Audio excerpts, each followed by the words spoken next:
एक आदमी ने एक बहुत ही खूबसूरत लड़की से शादी की।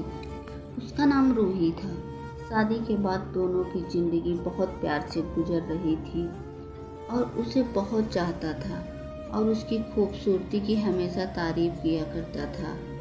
लेकिन कुछ महीनों के बाद लड़की चर्म रोग से ग्रसित हो गई और धीरे धीरे उसकी खूबसूरती जाने लगी। खुद को इस तरह देखकर उसके मन में डर समाने लगा कि यदि वह खूबसूरत हो गई तो उसका पति उससे नफरत करने लगेगा और वह उसकी नफरत बर्दाश्त नहीं करेगी। इस बीच एक दिन पति को किसी काम से शहर से बाहर जाना पड़ा। काम खत्म कर वह जब घर वापस लौट रहा था, उसका एक्सीडेंट हो गया। उस एक्सीडेंट में उसने अपनी दोनों आँखें गंवा दी, लेकिन उसके बावजूद भी उन दोनों की ज़िंदगी सामान्य तरीके से आगे बढ़ रही।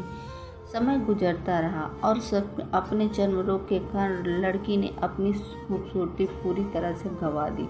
वह खूबसूरत हो गई, लेकिन अपने पति के बारे में कुछ भी पता नहीं था, इसलिए उसके खुशहाल विवाहित जीवन पर कोई प्रभाव नहीं पड़ा। वह उसे इसी तरह से प्यार करता। एक दिन उस लड़की की मौत हो गई। पति अब अकेला हो गया था। वह बहुत दुखी था और वह उस शहर को छोड़कर जाना चाहता था। उसके अंतिम संस्कार की सारी क्रियाविधि पूर्ण की और शहर छोड़कर जाने लगा। तभी एक आदमी ने पीछे से उसे पुकारा और पास आकर कहा, अब तुम बिना सहारे के अकेले कैसे चल पाओगे? इतने साल तो तुम्हारी पत्नी तुम्हारी मदद किया करती थी।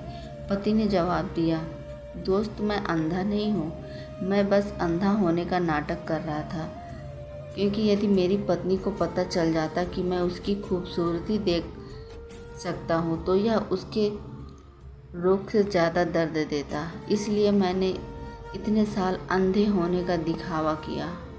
वह बहुत अच्छी पत्नी थी, मैं बस उसके लिए खुश रहना चाहता हूँ। Thank you.